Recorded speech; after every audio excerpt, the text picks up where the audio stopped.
kaharian ng kaligtasan. Ang mabuting balita ng Panginoon ayon kay San Lucas. Noong panahong iyon, nagpatuloy si Jesus sa kanyang paglalakbay. Siya'y nagtuturo sa bawat bayan at nayon na kanyang dinaraanan patungong Jerusalem. May isang nagtanong sa kanya, "Ginoo, kakaunti po ba ang maliligtas?" Sinabi niya, "Pagsikapan ninyong pumasok sa makipot na pintuan. Sinasabi ko sa inyo, marami ang magpipilit na pumasok, ngunit hindi makakapasok. Kapag ang pinto'y isinara na ng puno ng sambayanan, magtitiis kayong nakatayo sa labas at katok ng katok. Sasabihin ninyo, 'Panginoon, papasukin po ninyo kami.' Sasagutin niya kayo, 'Hindi ko alam kung taga saan kayo.' At sasabihin ninyo, 'Kumain po kami at uminom na kasalan ninyo, at nagturo pa kayo sa mga lansangan namin.' Sasabihin naman ng Panginoon, 'Hindi ko alam kung taga saan kayo, lumayo kayo sa akin, kayong lahat na gumagawa ng kasamaan.' Tatangis kayo at mangangalit ang inyong ngipin kapag nakita ninyong nasa kaharian ng Diyos sina Abraham, Isaac at Jacob at ang lahat ng propeta. At kayo na may ipagtatabuyan sa labas. At darating ang mga tao buhat sa silangan at kanluran, sa hilaga at timog, at dudulog sa hapag sa kaharian ng Diyos. Tunay ngang may mahuhuling mauuna at may nauunang mahuhuli."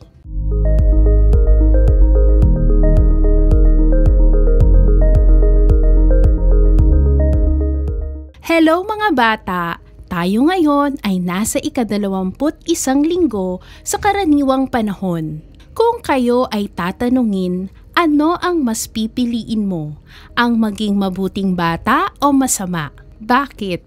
Kung ang sagot mo ay maging mabuti, ay tama ang pinili mo. Dahil kapag ganito ang ginagawa natin sa ating buhay araw-araw, ang kabutihan ang pinaghahari ninyo sa inyong mga puso. At sa pamamagitan nito ay mapapalapit kayong lahat sa Diyos.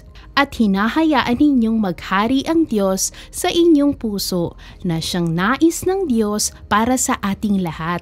Ang kwento sa Ebanghelyo na ating narinig sa araw na ito ay tumutukoy sa dalawang bagay tungkol sa pagkakamit ng kaligtasan.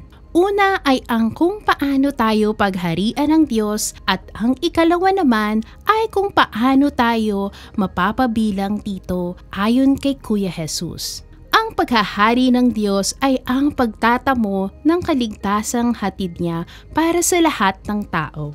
Ito ay ang katapusan ng kasamaan at ang paghahari ng kabutihan. Buong buhay ni Kuya Jesus, ito ang pinakalayunin ng kanyang pangangaral. Ang ihatid sa atin ang mabuting balita ng kaligtasan na walang iba kundi ang paghahari ng Diyos. Upang makapasok sa kaharian ng Diyos ay kailangan natin na pasukin ang makipot na daan. Ang daan na hindi pinipili ng marami dahil mahirap itong daanan. At ito ay ang daan na pagpapakabanal. Ang daan kung saan ang mga aral at halimbawa ni Kuya Jesus ay isinasabuhay. At ito ay hindi madaling gawin. Sa pangangaral ni Kuya Jesus sa ating ebanghelyo ngayon ay narinig natin na marami ang gustong maligtas at mapabilang sa kaharian ng Diyos. Subalit hindi lahat ay makakapasok sa kaharian ng Diyos. Ibig sabihin mga bata, kung nais nating mapabilang sa paghahari ng Diyos ay kailangan natin itong pagsumikapan sa pamamagitan ng pagpili at paggawa ng kabutihan na siyang naaayon sa kalooban ng Diyos. Kaya naman hindi ito madali lalo na sa mga ayaw sa Diyos o kumakalaban sa Kanya. Kaya naman sasabihin ni Jesus sa kanila, "Lumayo kayo sa akin, kayong lahat na gumagawa ng kasamaan." Mga bata, tayong lahat ay tinatawag ni Kuya Jesus na pumasok sa kaharian ng Diyos.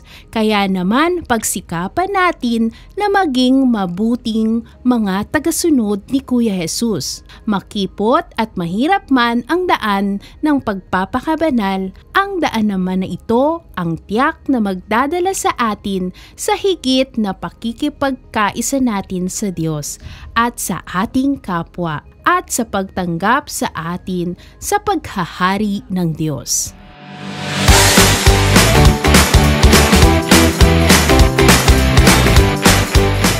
Mga bata, paano natin tatanggapin si Kuya Jesus sa ating buhay upang tayo ay maligtas at pagharian ng Diyos?